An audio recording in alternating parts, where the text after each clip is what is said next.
Hello, family. Happy New Year. Oh my gosh, it's 2026. Like, actually, for real. Does it feel any different? To me, whatever. But we keep on checking. Like, New Year's Eve was my uncle's birthday, and we went down to El Dorado to like celebrate it with him. And like, it's actually like a joint birthday party for me and him since they're so close together and celebrate the New Year and all that stuff. But my aunt went. She told me and my sister, Ava and Natalie, what time do I go to bed on New Year's Eve? And I was like, well, I wait till the it changes and I go to sleep at midnight and I'm out. She said, your uncle here, my mother's brother, your uncle here, he goes to bed 11. And mom was like, yeah, it's another day. And I was like, but you know what? But you know what? He's right. I mean, it is, big transition period, yada, yada, yada. It's Wednesday. It's actually, it's Thursday, like it's whatever. I digress. In the spirit of the new year, I have seen a lot of people talking about their 2026 rebrands. And I made a TikTok about this yesterday, okay? Um, and I just don't, Ava, me, does not necessarily vibe with the idea of a 2026 rebrand. That's just me though. And I'd explain it as this. I view my life in a multitude of different ways, but one of the ways that I like envision it is a cake. I am one score years old. I am 20. I have a 20 layer cake that is made up of all my like the foundation, like the base pieces are my, like my foundational experience, beliefs and values that have been brought, when I was really little. And now it's each year of my life is represented by a layer of cake. And so I just people think about like this the concept of wiping your slate clean every year for a rebrand to be put together for other people is just so counterproductive to me. And even if we're going to talk about like doing a rebrand, brands themselves when they do, rebrands and revamps or whatever, they keep some core values and some, they keep their name usually. So you can have the idea of brand recognition where people like associate the name and a certain set of expectations with that brand, right? If you are just constantly scraping off that plate, you're smashing a layer of cake every single year because you want to do some. I got to do something different. Like no, no. If that's what you want to do, fine. Don't don't care, don't mind. That you do you. But I'm just saying, y- other people aren't gonna know who you are if you're like we constantly change, but that's a natural. Like change is natural, but like that this idea of like forced change and honestly, I think it's because people equate external, like external differences with internal change, and that's just not true. It's just not true. I'm sorry. It's just how it happens. But no one's gonna know who you are, and you're not gonna even know who you are if you keep on change. Like I gotta do this. I gotta get a new aesthetic. I gotta get a new style. I gotta do. Just be you. Just be you. It's okay. It is okay. All right. But 26, yeah, it's not for me. But I'm gonna let people live. That's just my 2 cents that nobody cares about. Anyway, also in like the spirit of the new year, I don't do resolutions because if I set my mind on something, I'm gonna do it. That's just me. That's just how I think. But I do want to, um, I love practicing good habits, and I like helping other people practice good habits. So recently, I've been trying to help my little sister um, begin her journey in film analysis because she asked me what is Marty Supreme about. Um, and I know, and I look, and she's 17 years old. I look at her and I know she's smart. ADHD is all get out, but that's literally my entire immediate family, including myself. And that's not to say that she's since smart because she has ADHD. That's not what I meant. But I'm just saying, like, sometimes she just has difficulty focusing on certain things. But she, as she came and asked me, what's Marty Supreme about? Like, cause I went with her. I watched it twice. I watched it once on Friday, um, after the day after Christmas, because I went with her, and then I watched it again on. Wait, no. I waited. I went on because Christmas was. I don't need to worry about the timeline. I went one day to see it with Natty, and then the next day I saw it with Dawn because that was my birthday. Anyway, so, but she asked me, what is it about? And I said, well, and I know she's, when people and smart people, I mean, sometimes people don't realize they're smart yet. And I know Natalie thinks she's, smart enough or whatever. But I'm like, Natty, it is like, I know you know how to read. I know you know how to, like, to analyze, to this, that, and the third. And, like, just think about it. And I've told her, because according to my film, my film and lit instructor, my professor, she was like, you are both of them, by the way, like, you are very good at analysis and analyzing both filmic and literary text, putting them together, finding different nuances or little details about them, and like bringing in a different context. They said like my professor, my film professor from this past semester, she put that note on my final, which was about, I talked about this, but like juxtaposing Loving Vincent and Synecdoche, New York, all that stuff. But then I also wrote a paper about what was it? Black Swan and The Picture of Dorian Gray, talking about perfection in young people, and how just basically how like influence and internal external factors end up being like their like respective in each film slash text, in each work of art.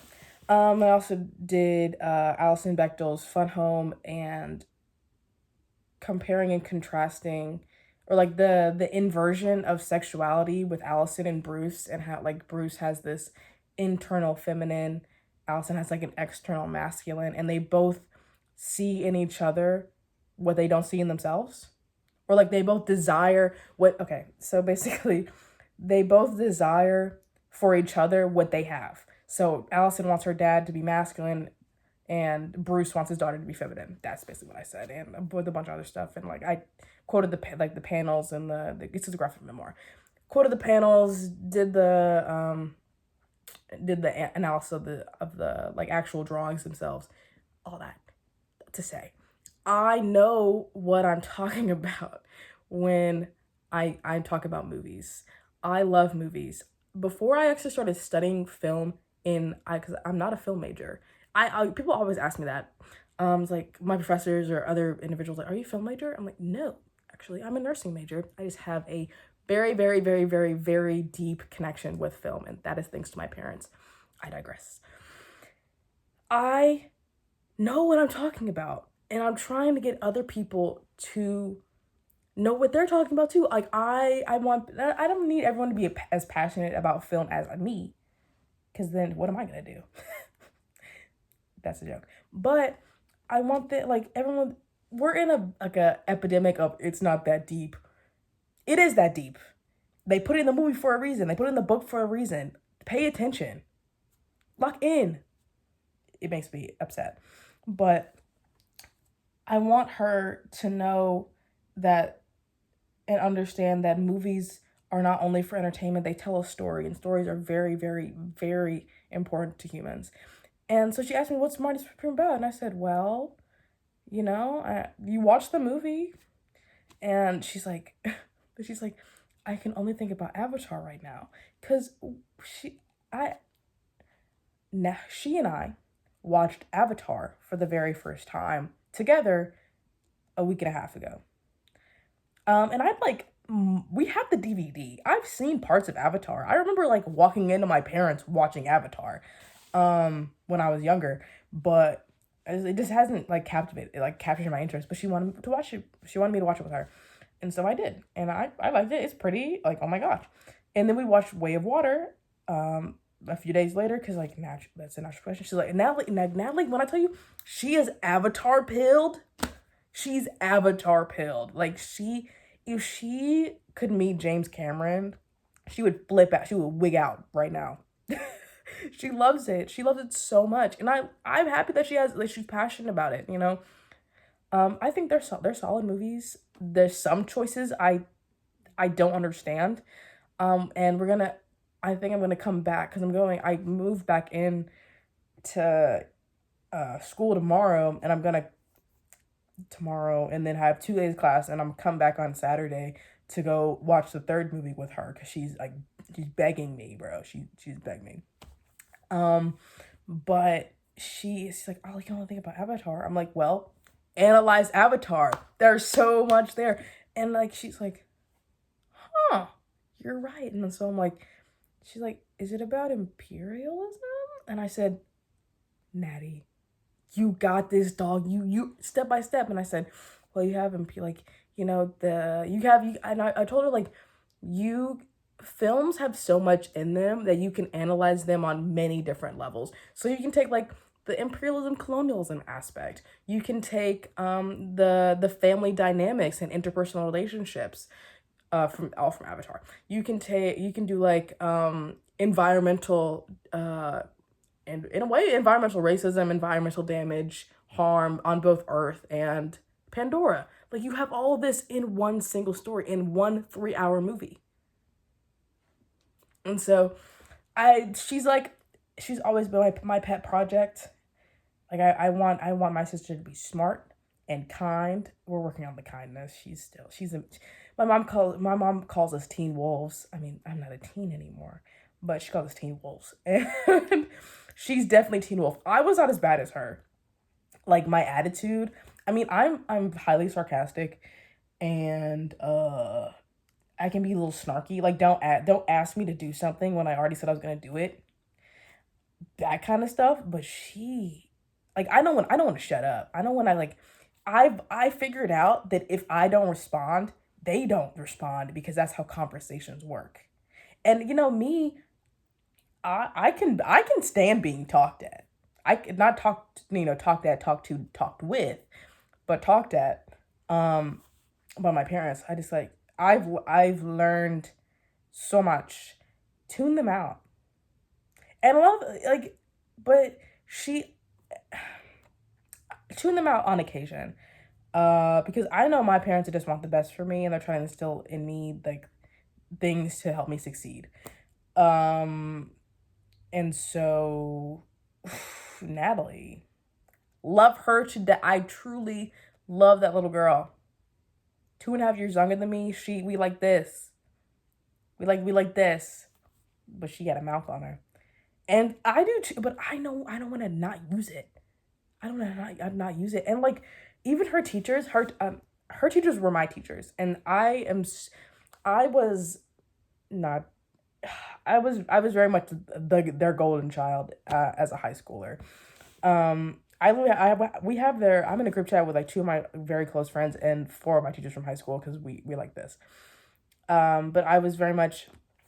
It's just my personality to be of service. So I'm like, what can I do? What can I do for you? How can I help? This, that, and the third. Of course, I'll run this errand for you. I can do this, that, and the third. And I would help like when I was a senior, I helped other younger children be like, oh, do you need this? Don't worry. The library, like, because the library was my safe haven along with my other friends. So like, don't worry, the librarian with that right now. I've got this. And she'd be like, Ava, thank you. You are a lifesaver. I run to the store. I rent to the store for them. When I as a senior, you can I have a little more freedom. Technically not, but I took it because everyone loved me. I could break the rules. There were no what rules? What rules? Anyway, but she is like I went to visit them over the break, and they were like, Ava, talk to Natalie. Like Natalie has she gets angry very quickly. She gets irritated. And she goes from passive aggressive to aggressive like really, really quick. Cause like she has a very low tolerance for any of that stuff. And that's really with anybody. she's very much she mutters, or she has a response for everything, and she's almost incapable of not having the last word. And that's where I draw the line, because I like, we're the same but different, you know. But I have a look at I look at people. I look through people, actually. Um, when I'm sick, I'm just gonna sit there and wait for them to stop talking, because like I can take it. I'm patient like that. She's not. She's not patient yet, and I'm trying to still let her. But like, again, pet project of also I gotta make sure I gotta make sure she gets into college, has all the tools to be set up for college. I'm like, Natalie, please, please, please, you can't be doing all this in college. It's ridiculous. Anyway, but we're working on it. If I had to have a project for 2026, it's my little sister. I'm trying. I'm trying. But anything else? I got some new clothes from the one and only Old Navy. I don't care what anyone says. They have a sale. I love a sale. I literally only buy things from Goodwill. I get hand-me-downs, and I may go to the outlet mall and occasionally browse Old Navy. Um, great stuff. Good stuff. I got some really. I've been wanting another pair of like super dark wash baggy jeans. I have a lot of. I realize I have like a lot of straight leg and boot cut jeans, but only like one. I have one pair of baggy jeans, and they're men's jeans, so the waist doesn't fit. But I found what I was looking for. I have a really dark wash pair of baggy jeans that are. They said a size 0, and I tried them on. I said, I can fit these. That's crazy. I would have never thought that a size 0 would fit. And never, like, no, because I know in other Old Navy stuff, I'm like a size 4. I don't know what's going on. Don't ask. I don't know what's going on. But they are really cute. Like, very, very, almost like that black blue. And then I got some sweat. I've been looking for like a white cream colored sweater, because I had to get rid of my I think it was a hand-me-down, because like it started like about my if you've never seen my frame, I have a lot of boob on a I'm 5'4", but top heavy. 5'4" and top heavy, and so there was like thinning out around the boob area, and I was like, I didn't want to wear like, and I could feel like the wind through the sweater. I was like, yo, that's crazy. But I found another one on sale, and then I got some athletic wear. I got my first pair of yoga pants for $11. Very comfortable. I've never been really one for tights or like leggings, unless it's like underneath the dress or something. But they were very comfy and cute. And that when I make my gains, when I go to the gym on Thursday, they'll be there. What else did I buy? I bought a little athletic top that kind of looks like a button up cardigan, but the material is different. I'll be wearing that out like as a shirt, because it's really cute. It's like really nice, a powder blue, cornflower blue, like like a powdery cornflower blue. And I've been obsessed with blue lately. Anything else that I bought? Shirt, pants. That's pretty much it, I think. I got these earrings on my birthday. They were like $3 at the antique store. They're definitely like costume jewelry, but I really like them. They're huge. Hair is cute today. I don't know. I just made up this hairstyle when I got home. It was looking like a ponytail all day, but I was like, let's try something different. I went to the Clinton Library today. Why? I don't know exactly. I realized it was only $10 for me to get in, because I'm a college student. And so I was like, I haven't been there in years. I took a tour with this older couple. I don't know where they were from. I could tell they're not Arkansan. Just from the way they spoke, but also like the questions they asked about where things were, like where things were in relation to, I was like, okay. I was like, me, the tour guide, because he'd only been and lived in Arkansas for like five years, maybe. I'm like, I was born in Little Rock. I know all this stuff. But the things that they knew the stuff about Clinton, because I wasn't alive. Who would have guessed that? I just turned 20, wasn't alive. So I was like, oh wow. But I knew a lot of like the major historical events. We talked about Oklahoma City bombing. Because she literally asked me, she's like, how old were you when that happened? I was like, I wasn't. That was 10 years before. That was 10 years before my time, ma'am. She's like, oh, you made me feel so old.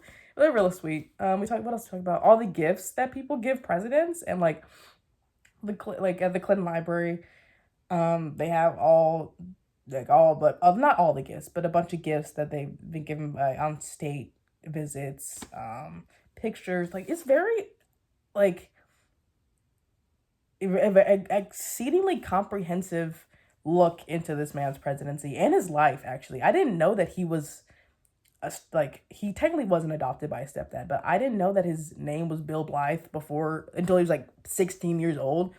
And I don't know if I like, as an Arkansan, okay, how do I say this? As an Arkansan, super dope to have a fellow Arkansan in the office.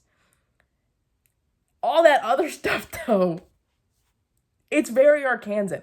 I like the Monica Lewinsky stuff, nowhere to be seen. I mean, I think they had some impeachment stuff, but nowhere to be seen. But I don't know. Anything that comes out after that, whatever. But I can just imagine having if I was alive and what I have to, let's say I was on my parents' age. If I saw a saxophone playing Arkansan from Hope freaking Arkansas winning the presidency, I'd have been so freaking hyped. Hey. Crazy. Anyway, I don't want to talk about Bill Clinton. I don't want to talk about Bill Clinton. I love a museum. I can't resist. And very interesting, like the layout, super cool. If you have a chance to visit, go. It's super interesting. And they sell like Arkansas made products in the little gift shop. Real cute. But yeah, that's how I spent my afternoon. Now I gotta go pack. I gotta pack my clothes. But I don't, it's honestly not gonna be as bad as when I had to bring my winter stuff to school. Lord have mercy. All them coats sitting on my suitcase to get it. Yeah, no. But anyway, I'm gonna go do that, and it's been a pleasure to talk to y'all, per usual. Yeah, I will see y'all later.